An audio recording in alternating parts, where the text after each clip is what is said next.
gentlemen, if I could ask you to please take your seats. Thank you very much for joining us here for this panel discussion here at the Clash of Generations at the St. Gallen Symposium. It's great to be here for another year. We're here to talk about sensing future trends for companies, for the people who manage those companies. Many of them are here in our audience and also on our panel today. And also for budding entrepreneurs, some of the students here who'd like to start out on their own. How are they going to be creating the next disruptive technologies that these guys will have to compete with? Also, we should consider the consumer in this debate too. It's a very, very broad panel discussion that we have here today. I'd like to start out by just throwing out my own personal view on how things have changed, particularly in the media industry. If I'd have thought 10 years ago that I've been having to condense my thoughts into a 120-character tweet, that was probably the most valuable part of my journalistic career when I was taught to write 300-word leaders, I'd have probably eaten my hat. But of course, Twitter is an $18 billion company, and it has certainly changed the world. And who'd have thought that also we'd be using these as laptop computers, and they're only 300-gram tablets. Change is present wherever we are, and big companies, if they want to stay ahead of their game, have to plan for it and also respond to it. And that's what we're here to talk about today. Let me introduce our panelists today. Paul Achleitner, who is the chairman of the Supervisory Board of Deutsche Bank, also on the Supervisory Board of Bayer, the pharmaceuticals company. Thank you very much for joining us today. We also have the former chairman and chief executive of Procter & Gamble, a huge consumer goods company, Bob McDonald. Thanks for being here as well. And from the world of technology, and this is the other important dynamic here, because more data is out there on any of us than we probably know, but it's also important for that data to be mined and harnessed by these companies to better understand the consumer. We have Brian Behlendorf, who is on the board of Mozilla Foundation, and also you represent the growth fund Mithril Capital, so great to have you here. I'm just going to start out these discussions by asking our three panelists exactly what they think about sensing future change and the word innovation in business, given the discussions here on the clash of generations. Starting out with you, Paul. Starting out with me, I'd like to surprise you because the first thing I'd like to share with you is the title of my favorite T-shirt. And my favorite T-shirt says, "The older I get, the better I was." So, very obviously, I think for all of you leaders of tomorrow, take everything we say with a grain of salt because we may be out of sync. Just look at me. In order to fit in with you guys, I actually took off my tie, and you guys all put on your ties.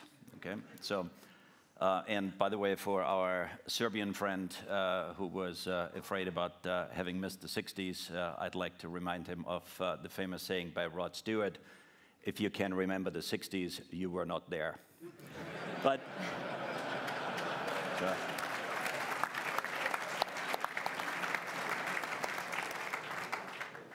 so on a more serious note, Professor Inoguchi talked about 4Ds. Let me throw out my 4Ds for you, most of which have already been covered. All of them have been covered. They're actually pretty straightforward in terms of megatrends that I think, depending on what we talk about, no matter what we talk about, we'll have to think about them. The obvious one is demographics. I'm not going to belabor that, as this is something that is in the center of everything we do and discuss here today. The problem is, it is something that can easily be discussed, but the things that we can do about them are very long-term. And therefore, more often than not, nothing happens. We leave it to the next decision maker to actually deal with those things. I'm not going to go down the path of discussing Bismarck, who obviously introduced a pension at the age of 65 when the average mortality rate was 59. And this was just a service for those people who lived to an excessively old age where they couldn't support themselves until the end, which now, of course, has become a 25-year-old, a human right to actually have 25 years of paid vacation at the end of your lifetime, something we need to figure out. Now, my second D, if I may, that has also been pointed to, let's call it decarbonization, i.e. everything that has to do with climate change, energy, and everything else. And there are other people here who are much more adroit to that. The third D would be digitalization. Okay, who am I to talk about this with Brian here on the stage? But for me, this is very simple. Anything that can be digitalized will be digitalized. And that means simply that work can travel to wherever it can be done best or cheapest or both. Let me actually be a little bit more expansive about the topic that's closer to what I do. The fourth D would be deleveraging, okay? Because we shouldn't be confused by the current amount of liquidity. Deleveraging will have a major impact on our society going forward. What does deleveraging mean? We all have the agreement that by now that the cause of the great credit bubble, if you want to call it that, was the excessive use of leverage, the excessive use of debt. You could compare it with a performance-enhancing drug. And by the way, all the doctors used to say, don't worry about it, there are no side effects. And then we almost had a heart attack. And when we almost had the heart attack, the surgeons stepped in the form of governments. And the surgeons actually prevented the heart attack from happening, which is great, we should be thankful. However, we now have the following three problems. Point number one, if we're not careful, the next thing we're gonna have is plastic surgery, because the surgeons say, well, I have you in the hospital, how about a little nose job? The second thing that is very dangerous, and that is the very fact that we feel so good about no longer being in the emergency room that we forget we're still in the hospital. We are on methadone, whatever the hell you want to call it, i.e. quantitative easing and all the good stuff that goes along with it. And that brings me to my third and final point, which is that none of us have really thought about it, what it means for us to perform once we are outside of the hospital, but can no longer draw on a performance-enhancing drug called leverage. And that, by definition, ladies and gentlemen, means we will not be running as fast and we will not be jumping as high as we did at the times when we were taking this stuff. And that is something we need to think about it. Let me cap this off with a personal conviction. I've spent all my life being convinced that there's a thing called the illusion of satisfactory underperformance.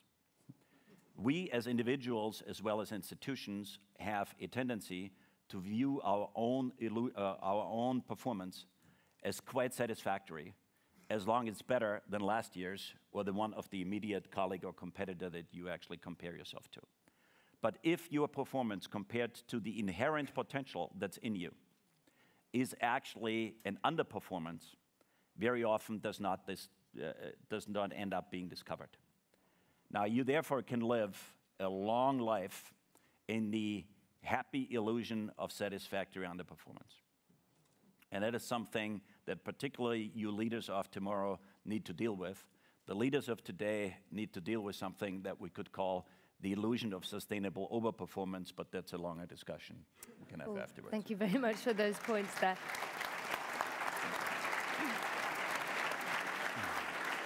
And also for your entertaining use of anecdotes, although there's some pretty serious points there. Bob, if we come to you, I'm not going to ask you whether you remember the 60s, but I am going to... well, there you go. But I was there. But sensing future change, as we were saying before, especially amid this sort of clash of generations where underperformance perhaps becomes acceptable. I think that, I'm actually optimistic, Nina. I think that, that we can be optimistic, and that business, particularly global business, will play an important role in resolving this clash of generations. There's a book written by Matt Ridley called The Rational Optimist, and I tend to subscribe to his, what he writes about, which is we often forget, and this is maybe part of your point, we often forget what happens in the past. And in the 1800s, the mid-1800s, the people in Great Britain were very concerned that they would all die under a heap of horse manure because of the number of horses that were needed. And that obviously was before the automobile was invented. I think innovation is going to be the solution, and I think it's up to those of us who are in global business, particularly if your business is the size where it's larger in revenue each year than perhaps the GDP of a country, or where you're spending, like the Procter & Gamble company, over $2 billion a year on innovation, how do we use those innovations to sense the change, accommodate the change, and stay relevant to our purpose of improving the lives of consumers? I think of two comparisons. Number one, when I was running the Tide brand, which is a laundry detergent in the United States back in the 1980s, I would listen on cassette tapes to the 1-800 toll-free number calls we would get talking about our brand. And then when I got to the office, I would read the letters that we got in the mail. Obviously, that's necessary today, but not sufficient. Today, on your computer, you would have technology that would use Bayesian numerical technology to instantaneously sweep the net and other sources of information, blogs, and immediately categorize them and give you information on that brand in real time. So technology has changed. Another point where technology has changed, when I was a brand manager in the 1980s, I could run an ad in the United States on ABC, CBS, and NBC on Sunday night at 6 o'clock, reach over 90% of the US population. That's not possible today. The media is so fragmented. But today, what you can do is you can create a one-on-one relationship with every consumer in the world using digital technology. And if you do that properly, that relationship will be more intimate than simply broadcasting a commercial on relatively two-dimensional television. So my point is that yes, things do change, but they open up opportunities for innovation, and that innovation opens up opportunities to bring people together and to solve some of these knotty problems. And a lot of that has to do with data, and this is where I come to you, Brian. You're the technology person here on this panel. Technology really has revolutionized the way how the consumer interacts with the company that they're buying their products from, and to a certain extent, obviously, they shape the products that they buy as a result of that. Well, certainly, and you know, there's a lot of not only potential in the power of big data to, in particular sectors like finance and health, to significantly improve our the state of our well-being and such. But I think there's also some issues that are derived from this that we're only beginning to understand. How many of you here have perhaps done a search for a pair of shoes on a website and seen those same shoes pop up in ads as you visit other websites? You know, we're starting to see, as advertising technology has gotten better and better, there is been a concern about to what degree there's an information asymmetry between the consumers and what they know about the vendors, especially when the vendor's hidden behind a couple of proxies and resellers, and what the vendor knows about the consumer, which is often so precise and so exact that can actually be even misleading. And so as enthusiastic as I am about the potential for big data to be used well, we do have to listen. The White House issued a report last week on the implications of privacy and big data that cited a couple of examples. For example, if you register on a website and your first name as Jermaine, which is a common African-American male name, if advertisements that pop up were twice as likely to contain the word arrest as if you use the name Jeffrey. And this was not because anybody had an intentional bias or thought that, you know, programmed the systems a certain way. This was simply responding to data. And yet, that data can itself, in the way that it's collected, and certainly in the algorithms that process it, can have biases that we need to be careful about. This will have ramifications as we start to get into things like self-driving cars and 3D printing and other domains that we're only starting to understand. Yeah, there's certainly two sides to this. There's also a very negative aspect to the whole data mining project, and obviously it begs the question of whether it should be closer regulated. This is a big issue here in Europe ahead of the European elections, and indeed, obviously, the United States has a completely different tack. Brian, just continuing on from that thought, if I had to ask you, because you mentioned self-driving cars, which are going to be the big changes in the next 5 years or 10 years, what would you put your money on? Because obviously you represent a growth fund. Right. So there's definitely 3 innovation domains that I think will actually shake up society and shake up established players the most. The first is self-driving cars, right? It'll actually change the number of people who buy cars to own in the first place, not extending the trend that, say, Uber and other companies have given us of temporarily renting cars. When you have a car and you know that there'll always be not only a car available for you to use, but if you take it downtown and while you're having a nice dinner, you can loan that car out to other people to be driven around to meet their needs.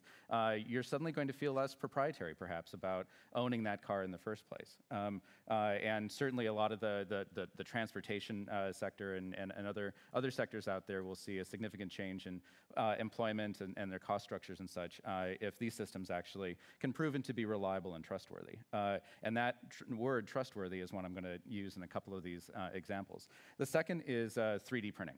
So we think of 3D printing today as being about being able to make plastic objects that maybe are toys that, are interesting experiments. But 3D printing can also scale down CNCs and the ability to manufacture metal, wood, but also manufacture food, manufacture drugs, potentially in the long term. Imagine the equivalent of a laser printer for the home that can also manufacture your nightly medicines. This is going to radically shake up a whole bunch of industries, from pharma to the food sector, right? I think the third as well, which is again a category of innovations, is what we call distributed energy and storage, right? So it's obvious the price of solar has come way down, the price of wind is starting to hit true industrial scale, and you don't really need the same economics as when you have a giant power plant or a hydroelectric dam, or even a giant nuclear plant. You can do these things at a smaller scale, local scale, pair them with advances I think we'll see in storage. When everybody has an electric car, the battery in that electric car will essentially serve as a local storage node for the grid. So imagine what the internet did for connecting peers to each other, peer computing resources, also doing for energy. But none of these are going to work if they end up being technologies that consumers don't trust. If we can't trust that car that we're sharing the road with will actually share it the way a human would, and when it knows it's about to have a crash, it'll make the right moral judgment as to how to manage or mitigate the cost of that crash. If we don't have that trust, there may be a significant amount of consumer response to not going in these directions. Likewise, with energy, I think one of the biggest potentials there is for the microgeneration of nuclear power, which is obviously a controversial topic now, but we know how to make nuclear small scale and safe. We've got years of testing and some further design work, but it's largely around certification and fear that keep that from being a more widespread technology. But I do think we'll eventually get over that, especially as there are some countries that are very ambitious and eager to see that deployed. Brian, when you say we, now I'm assuming you're talking about the people who are going to consume these services, but the reality is these large disruptive changes that we're seeing, albeit on very minute bases, also beg the question of regulation, don't they? Especially when you're talking about touchy subjects like nuclear. And this brings me to you, Paul. Obviously, the banking system's undergone a huge amount of regulation. The tax system, even here in Switzerland, is coming under pressure. Are these changes that we should see more regulation on, less regulation on? How do you view it? Well, first of all, it is clear that these type of major societal changes will require regulatory reactions, okay? And let me take a step back, okay? I mean, there are a number of things that you described that are very encouraging, but I spent my waking days in an industry trying to mop up the fact that people believed their own models, okay?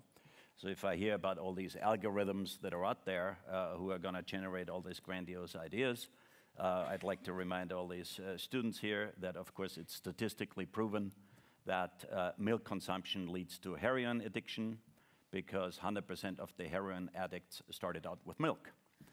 So the problem is, well, the problem, of course, is cause and correlation, okay? And to come to your question, these developments that are taking place that you describe require regulatory, i.e.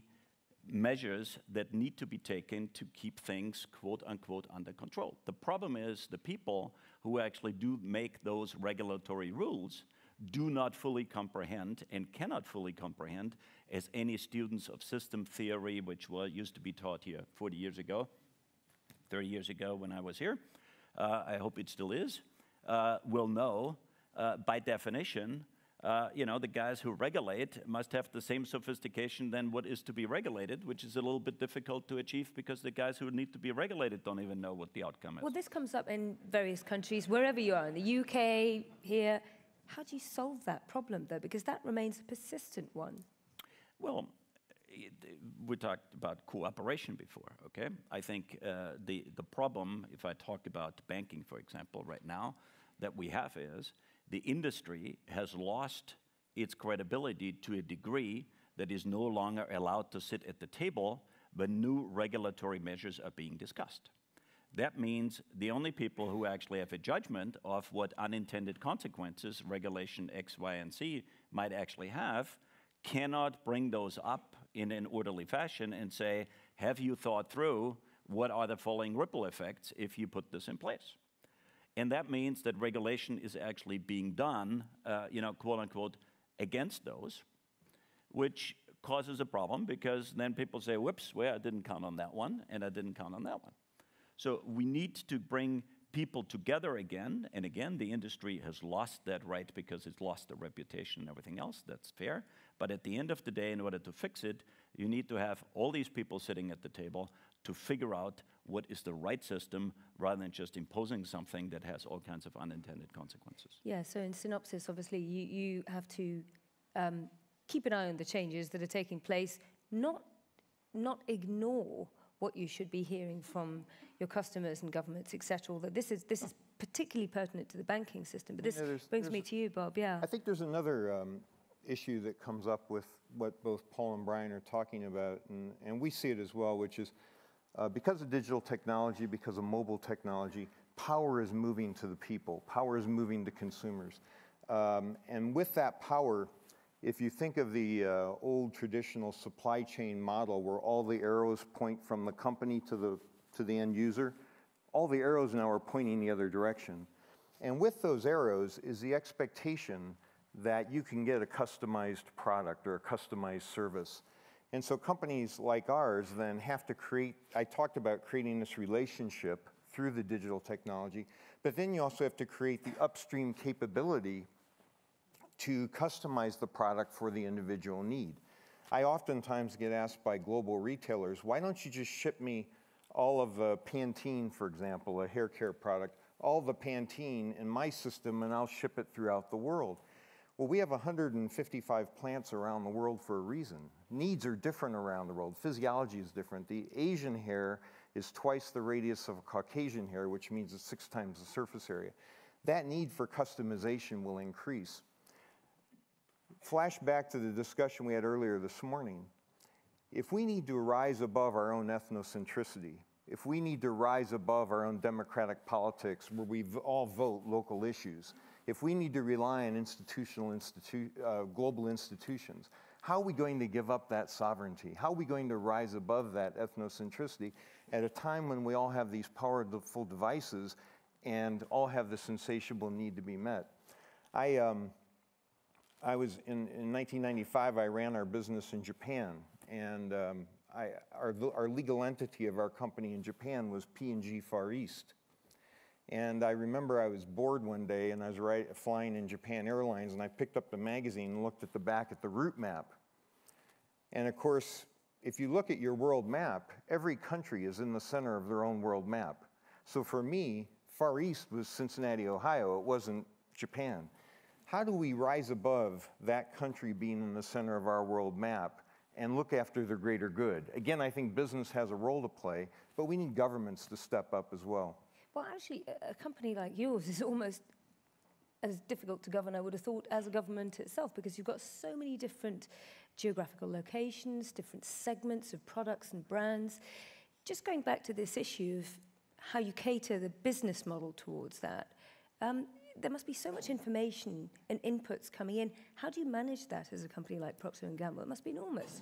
Well, I think I'm a big believer in Jim Collins. I think he's a very good business author. And in his book, Built to Last, he talks about the importance of a company having a very strong purpose. Our purpose for 177 years has been to improve the lives of the world's consumers, a very strong set of values. But then you're literally willing to change anything else in order to stay relevant and grow.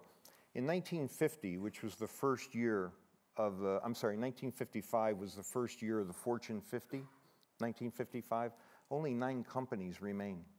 Of those 50 companies, of those 50 largest companies, only 9 remain. The only way to stay relevant is to change, and the only way to change is stay connected with your consumer and understand what their needs are and solve them better than others. Isn't there a danger, though, that some companies, like, for instance, Procter & Gamble, whether it's Deutsche Bank, etc., are just becoming so big that it's like turning the galleon in the other direction, port to starboard? You can't do it as flexibly as some of the younger players. What do you think, Paul?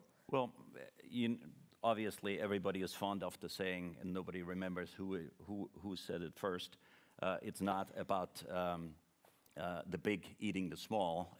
It's about the fast eating the slow. The only thing that I would submit to you is that whoever said it was probably a small guy. And as a small guy myself, I can tell you, why the hell in today's world where you have the type of technologies can you or should you not be big and fast? And I think the abilities to do that, okay, based on the new technology, are better than ever. So I'm not a buyer of this generic argument. Let me just break things out a second and just remind our audience that if you want to tweet me any questions for our panel here, you can also get in touch with all of the discussions here at the hashtag, which is 44SGS. Some people have also seemed to be tweeting to another hashtag, which is SG 2014, but I think it's 44SGS. So please feed some questions in, and I will open up the discussion for the audience in a moment's time. Brian, just going back to the future of investments as well, because this is the interesting side of why you're also on this panel. You're investing for the long term, but many of these companies here in front of us today have 5-year board stints, 5 to 3 year plans. They've got to have short-term plans now to fight off the quick competition, if you like, but you're investing for the long term. How do you match that? Well, I think it's the temporal equivalent of think global, act local. Right? I think you have to have a sense of the long term and the broad trends that aren't just on the 2-year horizon, but are on the 5 and the 10-year horizon. And we know that the diffusion of technologies can take generations, right? And yet being too early is as good as being wrong, right? Facebook was not the first social network. Twitter, not even the first micro-messaging network. And they simply happen to have the right combination of timing and product fit, certainly. But I think it is important to also be able to run lots of experiments simultaneously, right? And to be able to have a corporate culture that tolerates failure to some degree, but tolerates experimentation and encourages learning from those experiments. But frankly, I think we're seeing a lot of the R&D process being outsourced now through the M&A process. You know, we're seeing recruiting outsourced that way. We're even seeing product development outsourced that way. And in fact, when we look at companies as long-term candidates, we look for founding teams and underlying technologies that are obviously solid and long-term, but founding teams that also have that long-term vision, that aren't in a rush to the market exit, right? In fact, if we can be an alternative to that, we've set the expectations with our LPs. They may not get cash at the end of the 12 years. They may get private company stock. And that means that we're not aiming for that IPO exit necessarily, because your hands are somewhat tied once you're in the public market. What we do look for are the teams that can understand how to ingest technology and how to ingest new teams, and not just do an acqui-hire and cancel the product like a lot of the tech companies do out there, but actually make 1 + 1 = something far north of 2. Bob, let me come to you and ask you about that, because obviously Procter & Gamble is a great brand creator. You're in a very different, you have been in your role as CEO of the company, in a very different business where instead of actually just buying another company to get its R&D or get its brand, you've created them from scratch. Which way do you see things going in the future? Well, I think arguably the answer is both, and that's the reason the large company, the multinational company, should be, as Paul says, if it's agile, should be able to win in this environment, because you're large enough you can place lots of bets. We're getting information from consumers across 36 product categories in over 200 countries in the world. So if you can mine that data, you should have an advantage in innovation. Separately, in the year 2000, we set up a goal of getting 50% of our innovation ideas from outside the company. So we're always looking to partner with people in order to maybe globalize their idea or globalize their technology. And so we have a whole office that does nothing but accept ideas and then evaluate them quickly, invest in the companies, and literally help them bring their ideas to market. But you also, now you still work for Procter & Gamble, but yes, when you were chief executive, there was also a great initiative which caused heads of departments to talk to each other about their own products, to so you'd have an internal second guessing of what the consumer would want, but you'd also speak to the consumer as well. Yes, we purposely set up internal peer review boards that would talk to each other. We also, I think importantly in our R&D organization, we said every category has to work to obsolete its current product. If we know our competition's doing that, so if our competition's doing that, we sure as heck better be doing it as well. So we made sure every business set aside money to work to obsolete itself. Now, Paul, as a banker, and also somebody who sits on the supervisory board of Bayer, and indeed many of our members here of the panel, I might point out, sit on other boards of other companies as well. So we have a very diverse mix of industry here. Pharma is a sector that's undergoing huge M&A for the very business model that Brian was talking about before, to gain access to a market that you haven't created from scratch or invested in. Is that the trend that we're going to see prevail, particularly in pharma? Will it spread to other industries? Well, I think there is a broader aspect to that. First of all, the importance of regulation, okay? Regulation that we actually want to see as consumers of pharma products or frankly of cars. I'm also sitting on the board of Daimler, and I'm a little worried about the self-driving car stuff that you actually described. I used to be an insurance executive, so I'm particularly worried about the stuff that you described, but let's leave that aside. On pharma and the regulation, of course, yes, there are, huge barriers, regulatory, some of which we welcome because we want to make sure that this stuff that we actually take is safe, doesn't have side benefits and other good things. But it is also clear that an industry has developed whose unique capability is to deal with the regulatory affairs. Okay? So your regulatory, suddenly your knowledge of how to deal with regulation becomes a USP. And, greetings as a banker, if I may twist back to Bill Gates and other friends who say, we're going to go out there and make banking obsolete, or bankers obsolete because we have all those virtual payment systems and so on and so forth. All I can say is, welcome to the world of regulation. You're going to have a lot of fun. Yes, I think there is a model where companies, particularly large companies, can actually afford to competitively deal with regulatory challenges that are there. That younger companies, biotech, whatever, develop, their really focus on the product development, the innovation, the innovative side, and then actually transfer that into companies who can A, deal with the regulatory side, and B, then of course have the distribution mechanism to get this to a global audience. Now, I completely accept what you're saying about how, it's important to take over companies that, as you said, their knowledge of the architecture of the regulatory framework that we see out there is important. But you did mention the issue of complacency. Isn't it slightly complacent taking over a company because it's already fully formed? No, because of course, that can be the case, okay?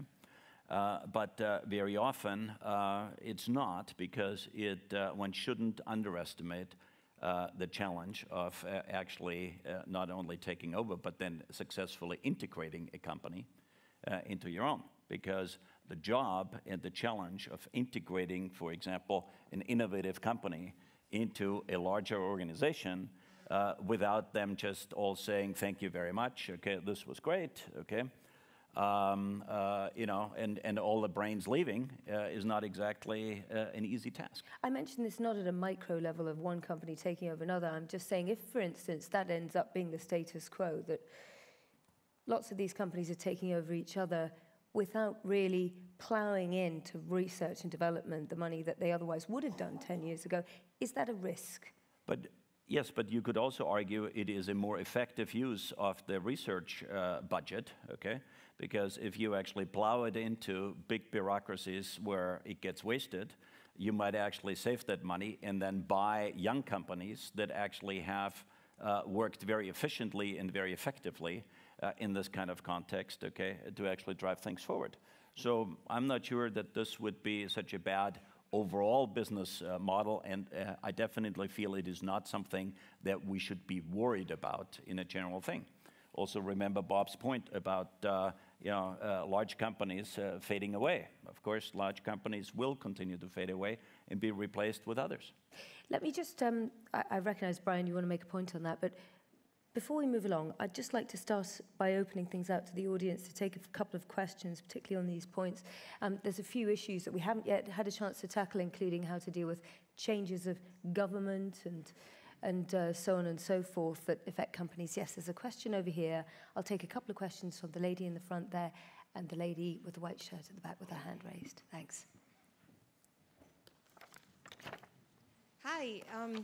When I think about innovation, I associate it with mechanization, automation, efficiency, productivity improvements, and also the increasing use of capital and now scripts and code to reduce the labor intensity of industries across the world. And with multi-million-dollar enterprises run by only a handful of employees, I would just love your thoughts on jobless economic growth going forward, and also, especially in developed countries, the mismatch of higher education's graduates. I think of 80% of Chinese, Indian graduates major in the hard sciences versus less than 20% in the United States, and how this mismatch of higher education's yield compared to the skills needed for the future, and how to change this. Okay. Thank you very much for that point. We'll get to that in a minute. And there was a question there at the back. Thanks. I'll take that too. Hi, thank you. My name is Martha. I study political economy, actually researching and working with 3D printing, so thank you for bringing that up. My question touches upon investment and the role it has regarding the war on our children, as Professor Koklikoff put it very well put, and the role investment has in building a sustainable future in light of environmental degradation. My question is how you ensure in long-term investments, what frameworks you use to ensure that the investment that you are foregoing, I think particularly with pension funds that keep locking up capital in fossil fuels, what are the frameworks that you use to ensure that these investments are something that we want to deal with 30 years to come? Okay, great. Thank you very much for those 2 points. Let's take those individually, starting out with the first one. I'm going to come to you. Brian as well. Yes, let's start out with you. Your industry is one that is famous for things like WhatsApp, with 30 staff taken over for, what, $19 billion. Surely, as this lady is saying before, that's going to reduce jobs, even if perhaps it creates value for shareholders.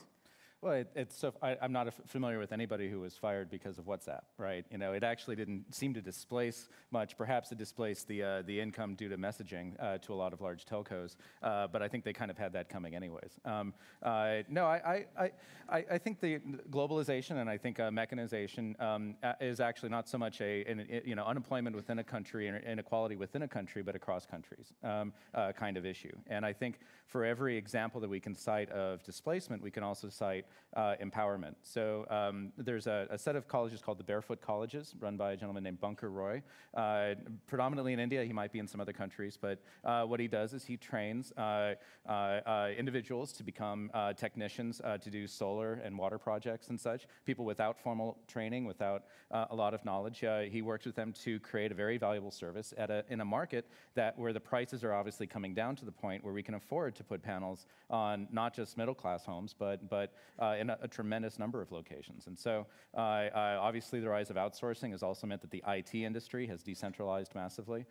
We see a lot of what we're calling micro multinationals, companies that start out with individuals in as many countries as there are staff.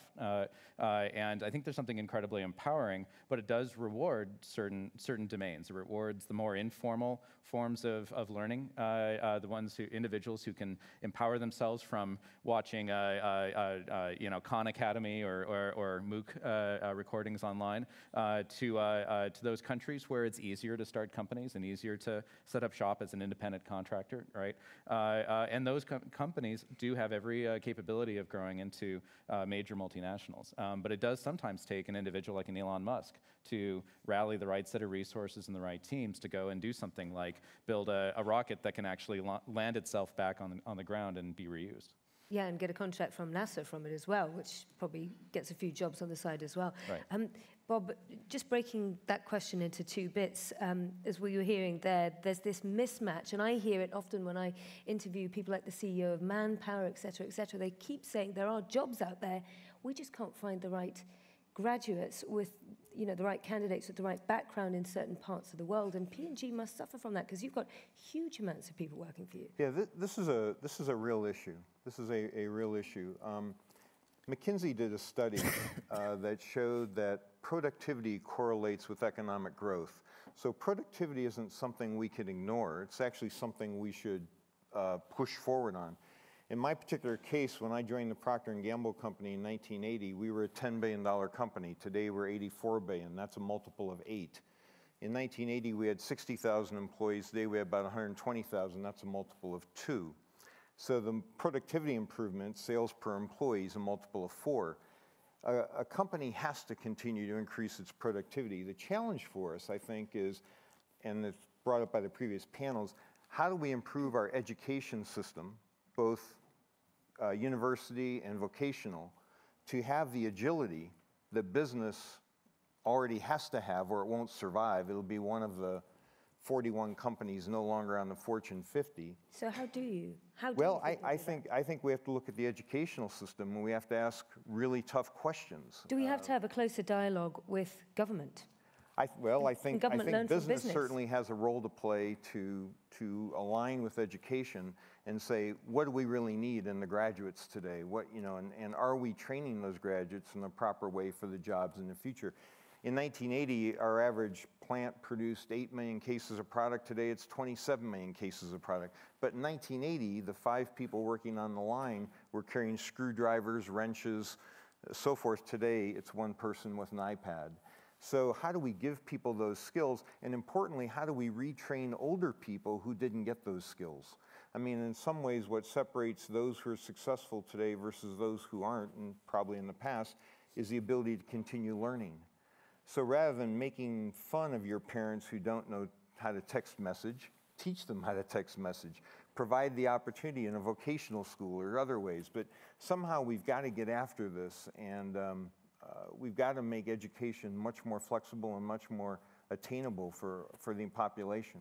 And if your parents can't remember the 60s, teach them how to Google it to remind themselves. Yes, right. Investment, let's take that second question there. Investment in a sustainable way as well, because the reality is that people now require banks like Deutsche Bank, the other companies that you're on the boards of, to have a sustainable plan for the future, especially if they're going to be committing a lot of money to certain projects. How do you do it? Well, first of all, you start moving the stuff out of an area where it's just being seen as a specialized thing of investing in SG&E projects. SG&E stands for Social Governance and Environment, okay, and it's the type of specialized investment funds that you find out there. That's great, that's good, okay? I'm very much in favor of it, okay? But it's not enough. And the real trick on here is to actually move to incentives for long-term investments, okay? And because it is all nice that people say, we want to have long-term investments, but then the likes of us go out there, you go on a roadshow, you talk to investors, and they say, oops, that next quarter doesn't look so good, okay? So unless you actually deal with, okay, that issue by actually leading people to do long-term investments. And long-term investments can easily be generated because we're coming back to the very essence of what we're talking about here, which is the demographic issue, okay? Because the whole old age issue, okay, I mean, let's face it, the demographic challenge, okay, that we actually face has only 3 ways of how you can solve it. You can have more kids. Well, that's something for the leaders of tomorrow in the room. You can have more immigrants. That's something for all of us to deal with, all the immigrants. Or you can actually have more capital that works harder so that it's available by the time that people want to retire. Now, that large part means setting money aside to actually have it work rather than ending up on a pay-as-you-go system, as many, unfortunately, many governments have. And in that context, you've got huge pools of capital that need to be invested. And let's not kid ourselves. Let's not forget one thing. We're currently making a huge mistake when we look out there in the world of finance. We confuse liquidity with capital. In a world that's deleveraging, it means that there is going to be less capital by definition. At the same time, that world is growing from 7 to 9 billion people, which by definition means there's going to be more capital demand. Now you do the equation. Less supply, more demand. What's going to happen to capital cost? So therefore, long-term investments, incentives to actually have long-term investments rather than short terms, partially, but it could be with, for example, allow higher voting rights for long-term investors. Well, just for a simple thing in a government, yes, you need some legal enablement, but have you you could for do that? Sorry? Have you personally lobbied for that? It's a debate that has always been had. Well, I've lobbied for it hard when I used to be actually responsible for a very large investment pool in Europe, but save for the French that had a little bit of sympathy for that, it didn't go very far. And of course, we'll see. Maybe this is stuff that actually develops, and this is not a particularly original idea, but it's something that actually can be done without crying for tax benefits as the first thing as everybody does. Right. Thank you very much for that point of view. Let's take a few more questions from the floor. We have a hand up at the back there. I need to ask you a question about women's empowerment, gentlemen, because all people who've put their hands up so far are from the other 50%. Please, go ahead. Thanks. Thank you. Thank you very much. My name is Joanna Dreger, and I'm one of the leaders of tomorrow. I come from Poland, but I live in Brussels, and I deal with EU policies, especially in financial regulation. But the question I have relates to discussions we already had yesterday with leaders of tomorrow, but also to many things that you said today. It's specifically about the big data and the opportunities and risks that come with it. And it's something that I would really like to know your opinion on, whether you think it's time to rethink privacy, and not necessarily in a way to prevent abuses, so in this kind of negative way, but also rethink it so that we can really capitalize on the opportunities of big data and this technological change. Thank you. And can I just ask you to refine that point about which way you think it should be rethought? Do you think it should be rethought in a more protective way towards the consumer or in the opposite direction? I am both thrilled and terrified by big data. So I would like the regulatory change in a way to protect me as a person from any potential abuses, but I also feel that we all somehow might fear change too much, and I guess when the internet was coming up, people were also a bit afraid, and right now we see how much benefits it brought. So I'm wondering whether we actually should look at it also in this positive way and probably allow a bit of kind of give up a little bit of our privacy for the better, for the good that the big data can bring. Thank you very much. Yeah, Bob, I'm going to. Well, I was just Procter & Gamble's been a kind of a leader around the world in helping develop internal industry regulations, so we don't need government regulation. And I think the point that you made at the very end of your comment is actually the right one, which is give the consumer the choice. Those of us who drive automobiles that have a GPS signal in it, so when it breaks down, somebody can find us, or those of us who might lose our cell phone and it can be found because of that signal, we like that. That's a benefit. We will allow that privacy incursion.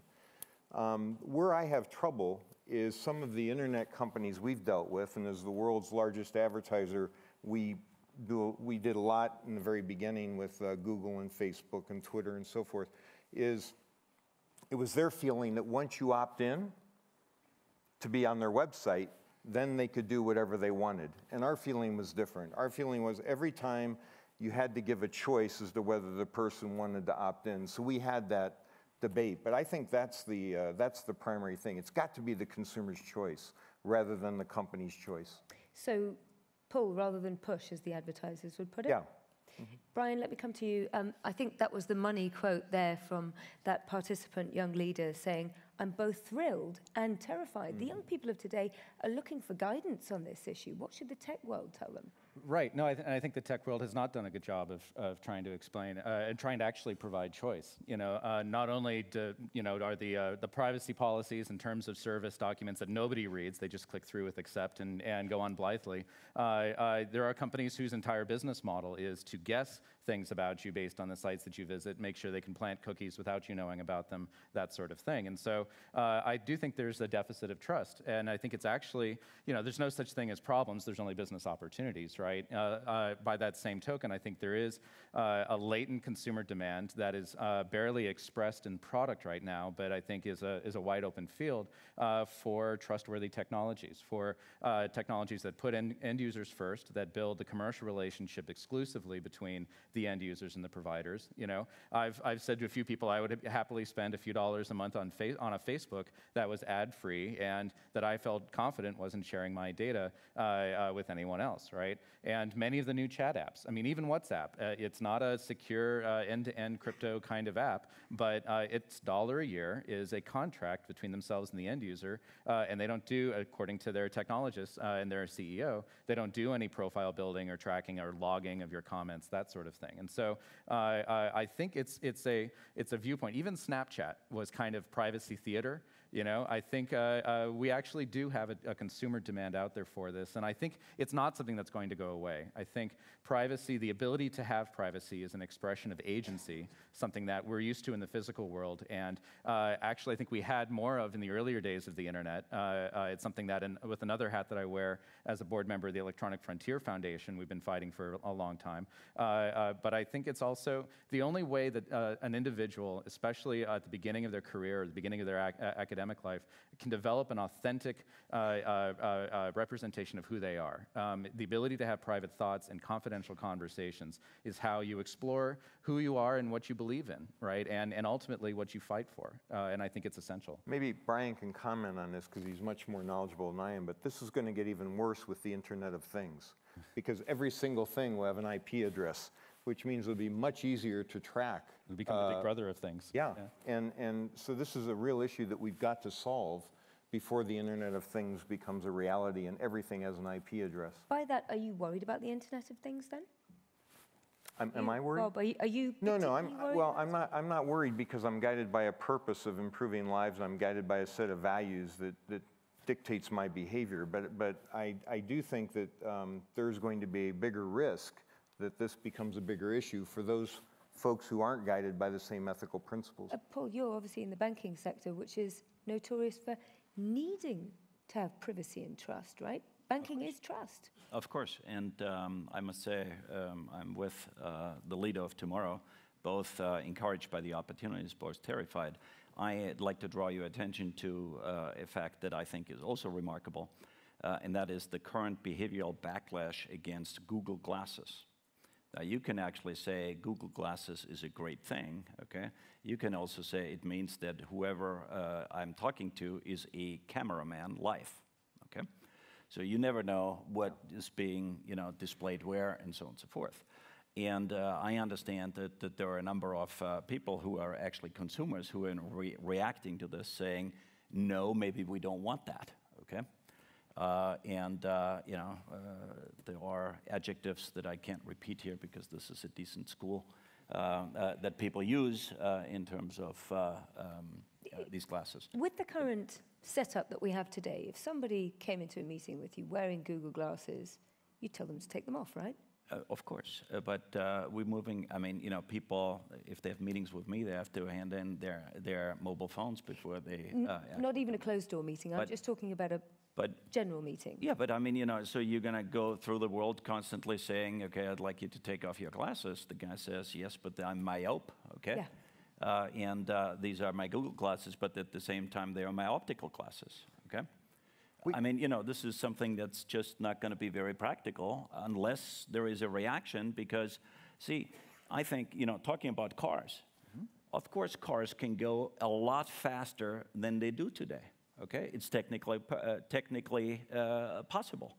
What have we done? We've done two things. First of all, the governments have actually set speed limits, but secondarily, the manufacturers actually have also decided that there are limits of how fast they want to make those cars, okay? So therefore, you know, that's self-restraint. So in a cooperation between regulation and self-regulation, okay, you can actually start to deal with these things, I think, in a proactive fashion. Let me finally ask one question to you, Paul, because there's one issue that we haven't tackled here on this topic. It is the issue of women's participation and empowerment into the workforce.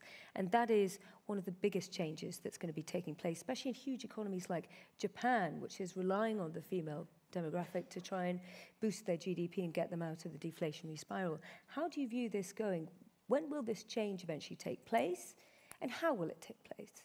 Well, I think we are in the process of it taking place. But you know, we need to understand one thing. This isn't something where you just say, let's change it like this. The infrastructure has to change, okay? The understanding has to change. The possibility, you know, of new technology has to change. But all you do, you look at how schools are set up, okay? And what they actually require of parents, okay, has to change, okay? You have to adapt many more things than just say, we'd like to see this following result. Is diversity another D, okay, that is on the forefront of societal change? Of course it is, okay? Anybody who doesn't see that, okay, should have his head examined. But the fact is, you cannot change these behavior patterns from one day to other. You need to have enabler in place, and not just people who are willing, but also structures and infrastructures that are actually supportive. So that's one of those examples where the change isn't coming as fast as some might like. Now, on that note, thank you very much, gentlemen. We've covered a huge amount of ground. I do hope that the audience has had a chance to participate as much as you can. We're running behind schedule, as I'm sure you're aware, because we started a little bit late, but I'd just like to thank our panelists here. Thank you very much, Paul, Thank you, Nina. Bob, and Brian. Thank you, Brian.